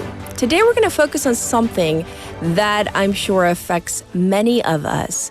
We talk about things like blood sugar level, 혈당, and diabetes, 당뇨병. These are terms you have heard at least once in your life, I'm sure. Recently, the International Diabetes Federation, the IDF, published the 2025 Diabetes Atlas, which is considered the most authoritative source on the topic worldwide. And it states that approximately 589 million adults aged 20 to 79 around the world are living with diabetes. So this means, according to this study, 1 in 9 adults has diabetes. And what's more, the report points out that around 252 million of them are unaware that they even have this. So South Korea is no exception to this growing concern. There are approximately 5 million people as of 2024 here in Korea that are living with diabetes. Let's talk about this in depth. We have invited to the airwaves Dr. Alice Dunn, internist and international healthcare consultant at Seoul MizMedi Hospital. Hi, Dr. Dunn. How are you? Hello, good morning. I'm doing well. How are you? I'm doing great. So great to hear you once again. So if this data is correct, we're talking about 589 million people. And we're talking about people aged 29 to 79. We're not even talking about people with juvenile diabetes. They actually have diabetes. So can you explain what exactly diabetes is, the symptoms, and why this can be dangerous to our health? Well, first of all, thank you for focusing our attention on this very important health topic this morning. Diabetes mellitus is a chronic medical condition in which blood glucose or blood sugar is not properly utilized by the body. Our body normally uses glucose as the main source of energy, but in diabetes, glucose stays in the bloodstream instead of moving into our cells so that it can be used for fuel for our metabolism, either because there's not enough insulin in the body or the insulin is not being properly taken up by the cells. So diabetes is diagnosed by one of four criteria that's based on blood test results. First, there's a test called a hemoglobin A1C, and if the value is 6.5% or above, we can diagnose diabetes. Next, a fasting blood sugar value of 126 milligrams per deciliter or above, or a blood glucose of 200 or above at a 2-hour mark after drinking a special glucose solution. Or finally, a random blood sugar value of 200 or above if there are acute symptoms of diabetes, such as excessive thirst, excessive drinking, drinking of fluids, excessive urination, or unexplained weight loss. These can all be used to diagnose diabetes. And diabetes mellitus is dangerous to our health because it can cause damage to the blood vessels and nerves. And this in turn can lead to blindness, stroke, heart attack, kidney disease, and foot and leg amputation. So all of those millions and millions of people, they are at risk for these serious long-term complications of diabetes, and that's why it's such a huge health issue. Thanks for thoroughly explaining the testing and some of the symptoms and why it can be so dangerous to our health. So this I found is startling, that over 250 million people may be unaware that they even have diabetes. So how is this possible? Do you think that it's just a lack of understanding what the underlying symptoms may be, like you just listed, or why is this? Right. So in the very early stages of diabetes, it can be totally asymptomatic. Or once the symptoms of excessive thirst, fatigue, excessive urination, or weight loss, once these symptoms begin, many patients may rationalize how they're feeling by attributing them to stress or to other causes instead of going to a doctor and getting checked out and diagnosed. Unfortunately, in some cases, many years can pass before a person is diagnosed, and complications can actually start before a person receives a diagnosis. Yes, indeed. And so for people who might want to know, in terms of even like early diagnosis, it's a simple blood test, is it not? Or, I mean, the three methods that you mentioned, it doesn't sound too strenuous to get tested for diabetes. Oh, right. Absolutely. So if we use the hemoglobin A1C test, you don't even have to be fasting. It's just a simple blood test that can be done. You just walk into the office and you can ask for a screening. So for screening, we use a blood test. Now, some people have specific genetic conditions that cause their diabetes. And in these cases, if a person is diagnosed with a genetic type of diabetes, then the offspring or the siblings of that patient, they may be offered an early screening or genetic test for that specific cause of diabetes. For example, type 1 diabetes, which was previously known as juvenile diabetes, is considered an autoimmune disease in which there is an absolute deficiency of the hormone insulin. It does tend to run in families, and there is a new antibody treatment called teplizumab, which has been shown to delay the onset of diabetes in people with type 1 diabetes in the early stages. And so in this case, and this is all really relatively brand new, if a person has a strong family history of type 1 diabetes, if the child gets tested and is shown to have markers for this disease, they may be eligible to use this new antibody treatment that can delay the onset of type 1 diabetes.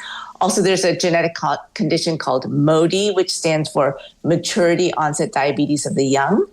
And this is a genetic condition. So if a person is diagnosed with MODY, then the offspring or siblings of the patient should be offered genetic testing. But I would say these specific types of diabetes, they're in sort of the minority of cases.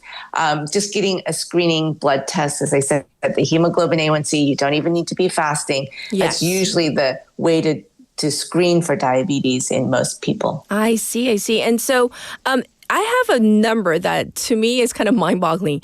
853 million people may have diabetes by the year 2050.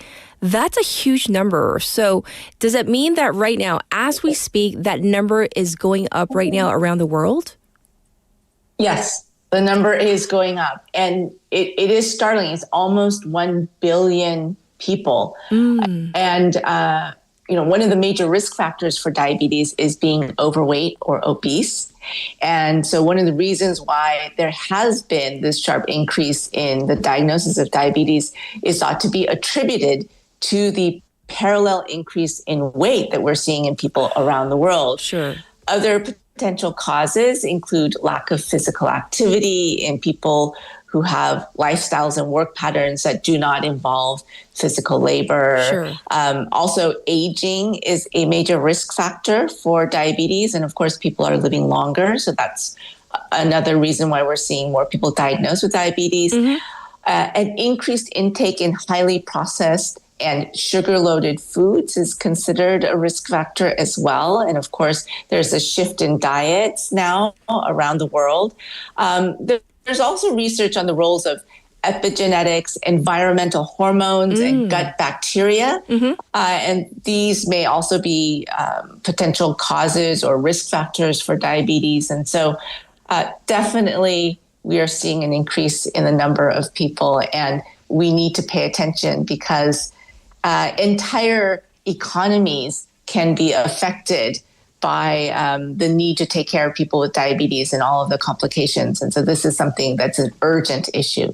Thanks for pointing that out, that last point as well, that it's not just the health of one individual. It can really affect a country's economy. Also, in terms of this kind of myth, is it a myth or maybe it's true? You can clarify for us, hopefully, Dr. Dunn. There's kind of this idea that once you start taking medication for diabetes, that you can't come off the medicine. Was that true? Is that true still? Absolutely not true. Okay. Not true.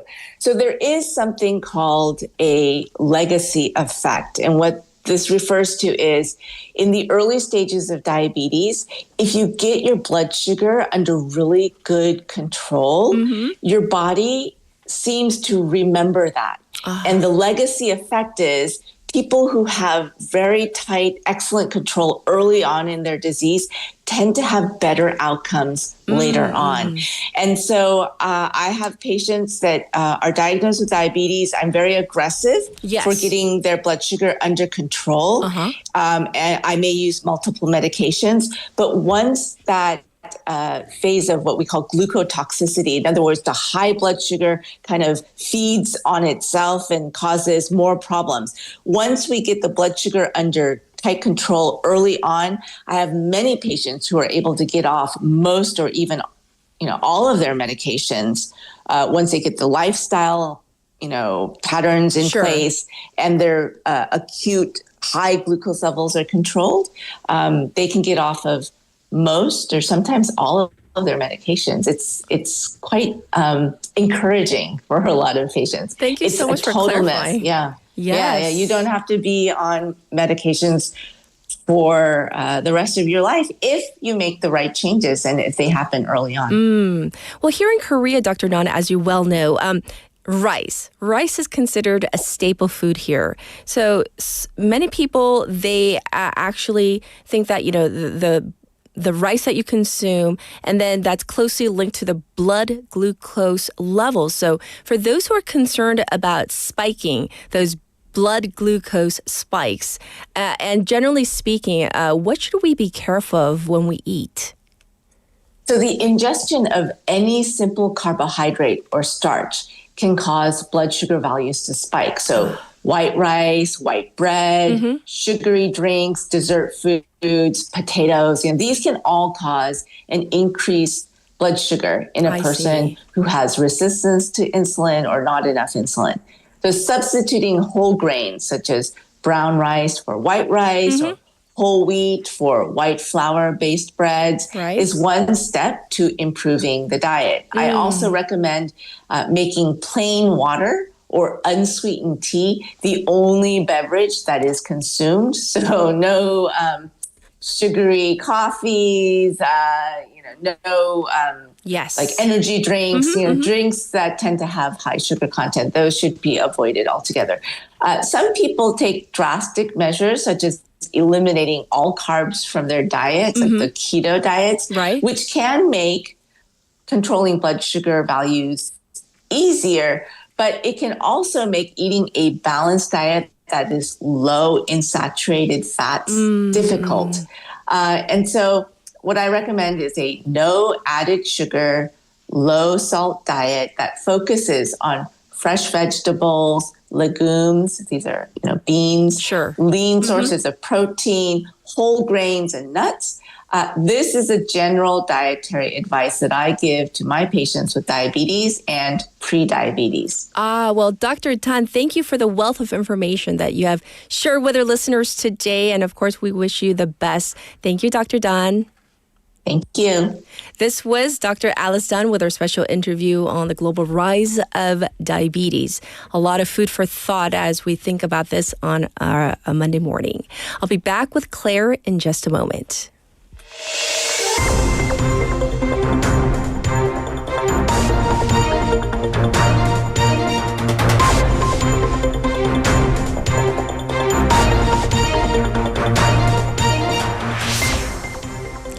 It is time for our brand new segment. This is called News in Depth. And guess who's joining us on a regular basis? Yay! Claire is back.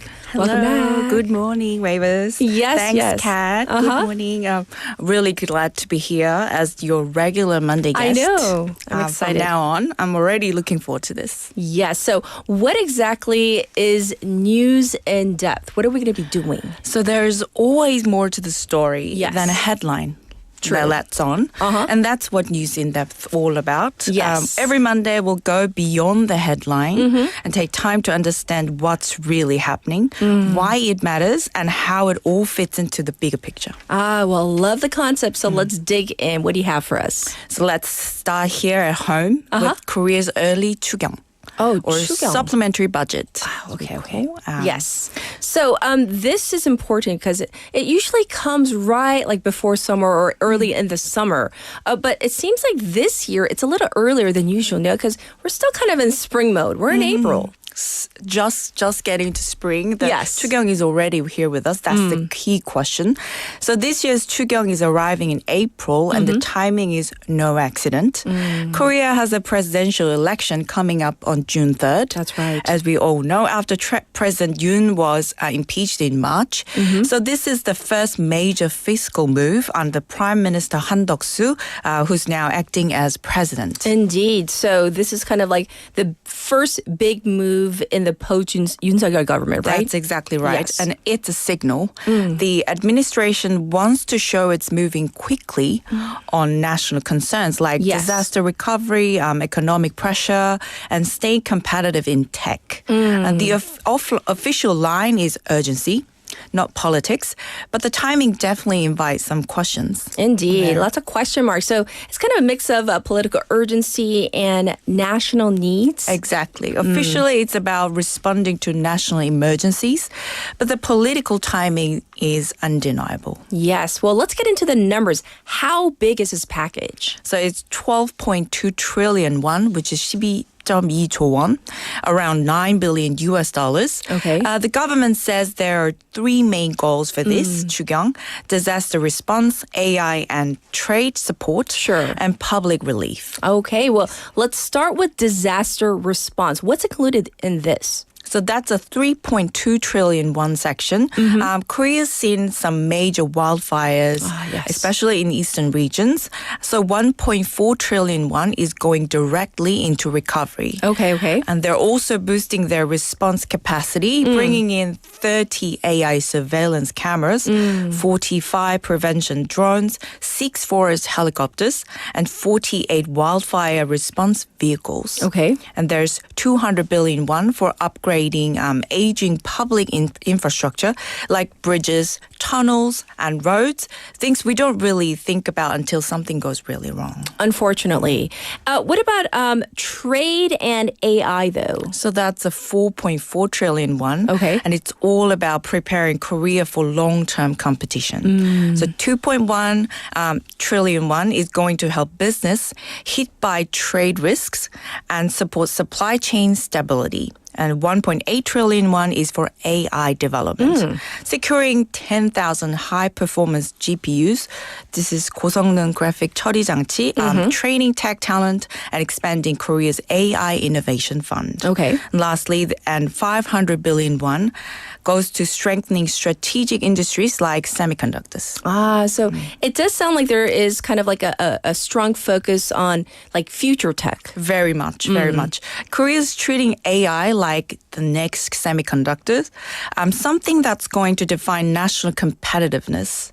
It's about staying ahead of the other countries like the US and China in the fourth industrial revolution. Indeed. So I also want to ask, though, what kind of relief is going to the public? The most important part for us, that's the 4.3 trillion won piece. It includes up to 500,000 won in burden reduction credits, 부담 경감 credit, for over 3 million small business owners who earn under 300 million won a year. There's also a 상생 payback program. If card spending increases at small businesses, 20% of that increase is refunded in 온누리 gift certificate. Yes. Plus, more support for people with delayed wages, 임금 체불 근로자, and targeted policy loans for low-income students and young people with poor credit. Oh, that's quite broad, though. It kind of covers a realm of issues.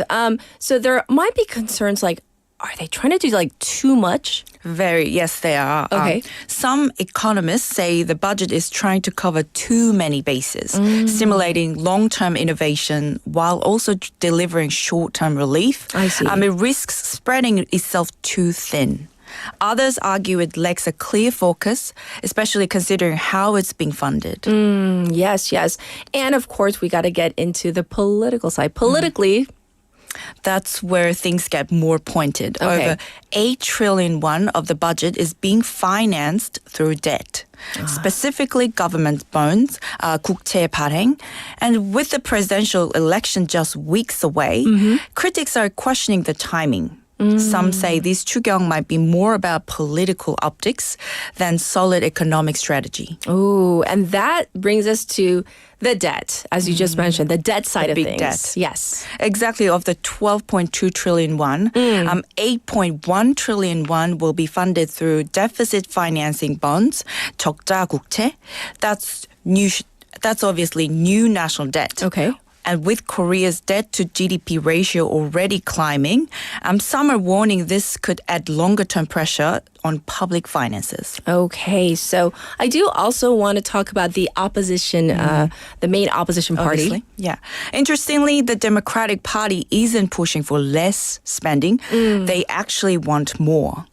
They're calling for the budget to be raised to at least 15 trillion won, arguing that more direct relief is needed for everyday citizens. So we're likely to see a heated debate in the National Assembly, not just about the size of the budget, but where that money should actually go. I see. And just to note, the government plans to officially submit the supplementary budget to the National Assembly on April 22nd, which is tomorrow.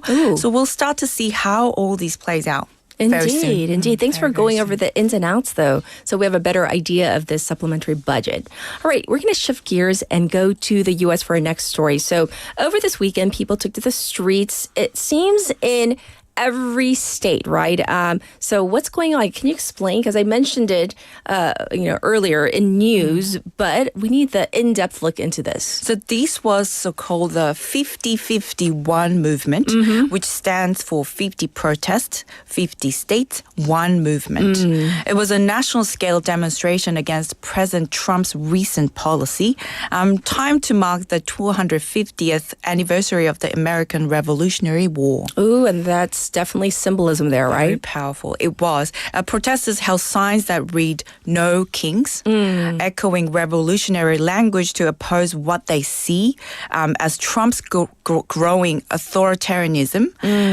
The protest happened in front of the White House, Tesla dealerships, city centers, and even during historical reenactments in Boston. So what exactly sparked this? So there were a few flashpoints.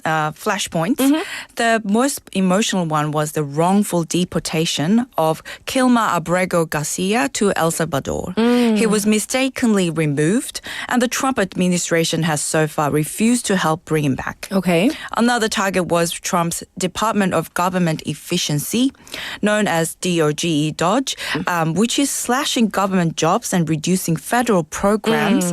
Protesters say it's weakening vital public services. So I do wonder, though, how large were these protests? Well, the crowd size varied. They were significant, and they followed even larger demonstrations earlier this month in over 1,200 locations. Yes. We're seeing a pattern of recurring protest, not just a one-off event. I see. And how is President Donald Trump responding to this? So far, he's telling Americans to hang tough, but behind the scenes, there's growing pressure. Yes. Gallup shows his overall approval rate at 45%, but when it comes to the economy, it's down to 37%. I see. A worrying sign for someone whose image is built on business confidence. So that's what's going on in the United States, and so we have a better idea of the whole 50-51 movement. All right, next, let's turn to our story. What is our last story? What are we going to be talking about? So, all right. For our last story, we're heading into territory that doesn't usually make headlines, but absolutely should. While stock markets around the world have calmed down a bit last week, compared to the previous weeks, they were in chaos not long ago, all sparked by U.S. trade tariffs. Yes. But what's caught the attention of economists and governments alike isn't the stock market anymore. It's something much quieter, but arguably more powerful. Yes. So we're talking about the U.S. bond market, right? Yes. So, sorry. Yes, it's okay. So we're talking about the bond market, and bonds. Let's face it, I don't really understand them that well. I'll be honest, because I'm not an economist. But maybe you can, kind of explain better to our listeners what this is all about. Shortly, explain. A government bond, 국채, is basically on IOU. The government borrows money from investors, promising to pay it back with interest. U.S. treasuries, 미국 국채, are seen as usually ultra safe. Yes. So when people start dumping them, something's up. Okay. So like red flags start popping up. So that sounds quite serious. So in terms of the yield, though, because you explained what a government bond is, the yield, what does that mean? Because we hear it in the news. A lot. We pretend we understand, but sometimes we're like, not really. What does it mean? 수익률 in Korean is the return investors earn. So when bond prices fall, yield goes up. That means investors are losing confidence and demanding higher returns. Okay. So rising yield means falling confidence. Sure. So that's what we saw. After Trump doubled down on tariffs on April 2nd, investors sold off bonds, pushing prices down and yields up. I see. So rising yield kind of means falling confidence. Is it safe to say that? That's exactly right. So they 10-year yield jumped from 3.9 to 4.5, and the 30-year nearly hit 5%. That's a huge move in bond market. Even just 0.1% move is huge. I see. Yes. So why does this matter, though, to even people like me, everyday people who don't quite understand the ins and outs. What we need to understand is because higher yield means higher borrowing costs. Yes. So on mortgages, credit cards, and business loans. So that slows down spending and hiring even. Yes, yes. So what does this mean, though? Like, for the example, the White House. I'm sure that the Trump administration, it has an opinion. Did it do anything? So Trump paused the tariff hike, as we all saw, the 90-day pause for all countries except China. Treasury Secretary Scott Bessent was reportedly flooded with warnings from business leaders about rising loan costs. The bond market pressure clearly got through. I see. So apparently people have compared this to even the Liz Truss crisis in the UK, right? It is. In 2022, Truss rolled out tax cuts without funding them, triggering a bond sell-off. The Bank of England had to step in. Some say the U.S. was heading toward the same cliff until Trump backed down. Indeed, indeed. So actually, we're going to call it a wrap for our inaugural segment with you, Claire. But of course, I look forward to the entire new season with you. So welcome aboard. Thank you so much. Yes, once again, everybody, this was Claire with News in Depth. And it's time to wrap up today. So let me ask you, the waivers out there, have you enjoyed our very first day of the brand new season or spring season? I certainly hope so. I had fun. I just have to keep track of all the new names and all the new jingles. But one thing that has stayed the same is the support from you, the waivers out there. So thank you for that. Our show is now produced by Cho Ye-ji. We have our writers, Haley Sa and Sue Kim. And I'm your host, Katherine. I'll be back to do it all over again tomorrow. Looking forward to the rest of the new season with all of you. Here is Winner by Young Gun Silver Fox. Have a good one, everybody. Bye-bye. Call me up, can we just talk? Together, find an open door. Somewhere between us, we survived before. Pain and truth and love and war. And we were winners before we start to go to pieces. Before we lose our minds. Before we ever let it be done. Oh, let's lay down. Put the past behind. Call me up. We just together find an open door. Somewhere between us, we survive. Pain and truth and love and war. We were winners, but before we start to go to pieces, before we break down and cry, before we ever let it beat us, darling, let's lay